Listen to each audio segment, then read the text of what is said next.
Deepwater Horizon was a wake-up call for the industry. We never imagined that this would happen. The environmental impact is bad enough, but the biggest impact from Deepwater Horizon was a mistrust that it bred in the community for the recovery process itself. Deepwater Horizon was a terrible set of 87 days. 11 people died almost immediately, dozens more were hurt, and we started to see the fragility of a region that derives almost $4 trillion of the GDP. What can we learn from it? The idea with Offshore Situation Room was in part to break out of the Deepwater Horizon response mentality and try to be creative in an attempt to be more prepared for whatever the next oil spill incident is. The key question that we're looking at is, what can we do today to make sure that the next oil spill incident doesn't happen? And if it does, how are we prepared for it? We brought together academics, we brought together government, communities, response organizations to really establish the relationships now so we're ready for the future together. I want to welcome all of you to our virtual Offshore Situation Room. Offshore Situation Room was held over the course of 3 days, where we presented 5 serious games to the participants to help generate insights on how to improve preparedness, response, and recovery from an oil spill incident. We want to set this collective agenda with each other, and we want to build and strengthen the connections among us so we can move forward together. We have to think about solving problems in the context of incomplete information, compressed time frame, and their conditions of uncertainty, and how do we manage the risks associated with that? I was on the preparation and prevention team. As the oil spill team created scenarios, we were working to understand what tools we had in place for responding to and identify any gaps. One of the ones that really caught my attention was a spill created by a cybersecurity event where some external party was able to create a spill. We've never really thought through, if this was to occur, what are you going to do?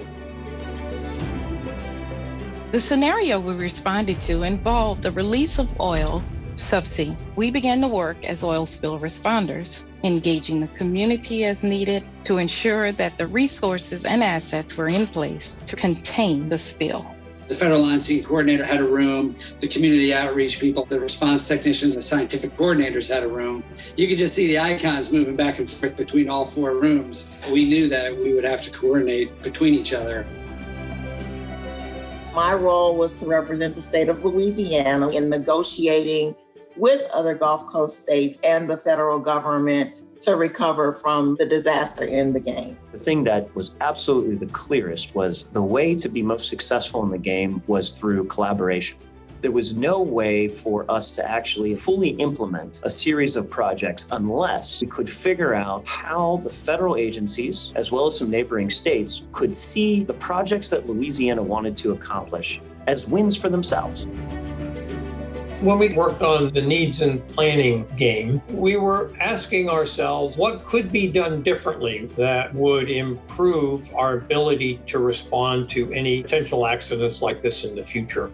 One of the things that was at the top of the list was baseline data and sharing data, knowing what each other stakeholders, what they've really done and what kind of preparations they've been doing. It was nice to hear the folks in the community engagement group talk about how they want to be more involved and that they can bring some really good knowledge to these events. There should not be a direction that you move in without fully engaging the community. You have to be sensitive to best communicate with folks that have historically not been a part of the conversation and come to it from a different angle. Any complex problem in government, there's no single agency, no individual person, private sector, not-for-profit organization that solves any complex problem by themselves. The response that'll meet the expectations of the American public and the general welfare of society have to be co-produced through a unity of effort that's integrated across all the stakeholders.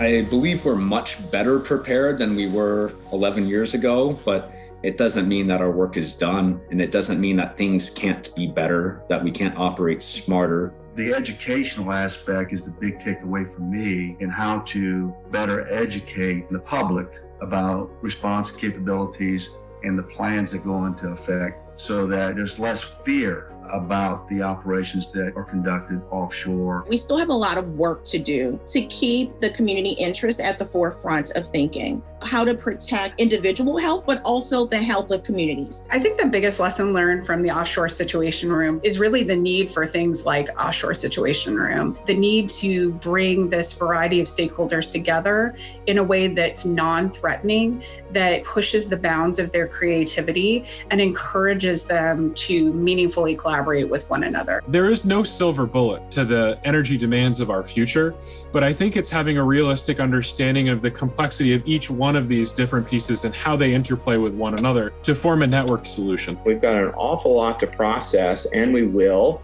We'll take the lessons learned and come up with a to-do list. If the GRP can convene the right people to develop the ideas and move the technology forward, then they're doing something good. That provides an incentive as people see that maybe it's not on the shelf yet, but it's out there and we can bring it into the business. There are a lot of good ideas and they deserve attention. At the end of the day, it's not what's in the report so much as how those of us that are reading that report take those ideas and try and implement them going forward. We are all in this together. And we come from different points of situated knowledge and we come from different experiences, but we're all in this together. And to come out with common themes of better communication and better collaboration, better preparedness is a real affirmation that we also have an appetite to continue working together.